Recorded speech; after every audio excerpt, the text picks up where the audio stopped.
कुल देवी देवता की पूजा उपासना करने से, उनके स्थान, उनके धाम में हाजिरी देने से हमारे पितर, हमारे फोरफादर, हमारे पूर्वज प्रसन्न होते हैं और हमें आशीर्वाद देते हैं। मुझे लगता है कि बहुत लोगों के मन में इसके लिए एक सवाल हो सकता है कि आखिर कुल देवी देवताओं की पूजा और उनके स्थान में जाने से हमारे पितर प्रसन्न कैसे हो सकते हैं, इसका क्या कनेक्शन है। नमस्कार, मैं संजय सनम, आप देख रहे हैं डिजिटल फर्स्ट न्यूज। 3-4 दिन पहले मैंने कुल देवी देवता की पूजा उपासना क्यों जरूरी है, सर्वोपरि क्यों है, इस पर मैंने अपनी बात अपने चैनल में कही थी। उसमें मैंने ये भी कहा था कि बहुत जल्दी इस पर भी बात करेंगे कि कुल देवी देवता के स्थान, उनके धाम पर हाजिरी देने से, उनकी पूजा उपासना वहां करने से हमारे पितर, हमारे फोरफादर प्रसन्न क्यों होते हैं। देखिए, इसका जो लॉजिक जैन संत जी ने अपने प्रवचन में दिया, वही लॉजिक मैं अपने शब्दों में आप तक दे रहा हूं और मुझे वो लॉजिक उचित लगा। आपकी अपनी राय अपनी अपनी हो सकती है। उन्होंने जो बात कही थी,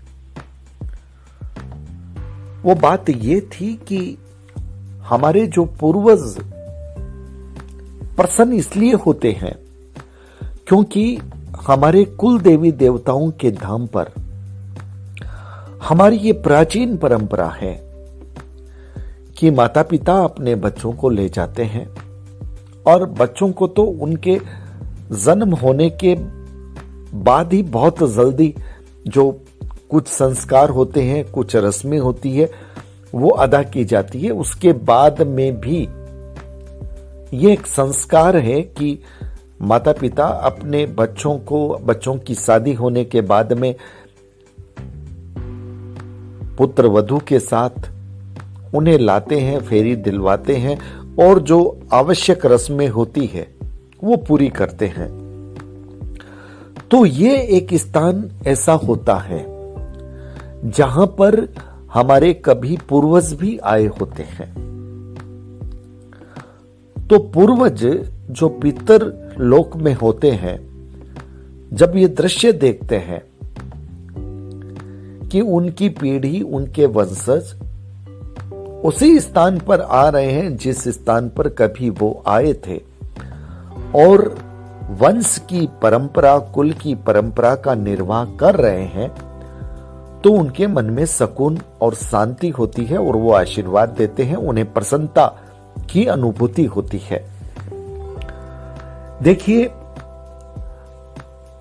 आज से 100 साल पहले, 200 साल पहले, 300 साल पहले या इससे और भी पहले हमारे पूर्वज पितर जब अपने कुल देवी देवता के स्थान पर आए होंगे तो हो सकता है वो स्थान खुला रहा होगा, वो स्थान मंदिर के रूप में भी न होगा, लेकिन फिर भी उन्हें जब ये पता चला होगा, उस जगह पे आए होंगे। वक्त के साथ बदलाव हुआ और आज वो स्थान बहुत बड़े भव्य मंदिर के रूप में बन गया। आने वाले 50-100 साल में उसकी भव्यता और भी बढ़ जाएगी, लेकिन शक्तिपीठ का जो स्थान रहता है उसकी शाखाएं अलग अलग हो सकती है, लेकिन मुख्य स्थान वही रहता है। इसलिए कहने का अर्थ यह था कि एक स्थान जहां पर पूरे कुल के लोग अपने अपने समय में आते हैं, यानी वहां पर एक लाइन लगती है। एक तरह से देखा जाए, कभी हमारे फोरफादर आए, उससे आगे उनके फोरफादर आए, अब हम आ रहे हैं, हमारे बच्चे आ रहे हैं, उसके बाद में आने वाली पीढ़ियां भी आएगी और ये जो क्रम बनता जाएगा। तो एक स्थान ऐसा होता है जहां पर कुल की पुरानी पीढ़ी, आज की पीढ़ी, आने वाली नई पीढ़ियां सब यहां पर लाइन से हाजिर होगी। इसलिए कुल देवी देवता के स्थान का महत्व होता है और इसलिए कहा जाता है कि हमारे पूर्वज पितर तब प्रसन्न होते हैं जब हम अपने कुल देवी देवताओं के धाम पर, उनके स्थान पर, उनके उस पीठ पर, शक्ति पीठ पर, वहां पर, शक्तिपीठ का मतलब कुल के शक्तिपीठ की बात कर रहा हूं, वैसे शक्तिपीठ से आशय अलग हो जाएगा। तो जहां पर हमारे कुल की देवी शक्ति विराजती है, जहां पर उनका मुख्य स्थान है, वहां पर अगर हमारी हाजिरी होती है तो कुल देवी देवता प्रसन्न होते हैं। अब ये लॉजिक देखा जाए तो वाकई में अर्थ है, लेकिन सहमति असहमति में सबकी राय अपनी अलग अलग हो सकती है। फिर भी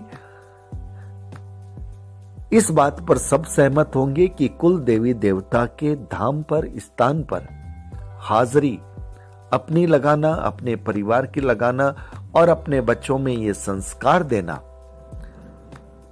कि यहां पर आना आवश्यक है।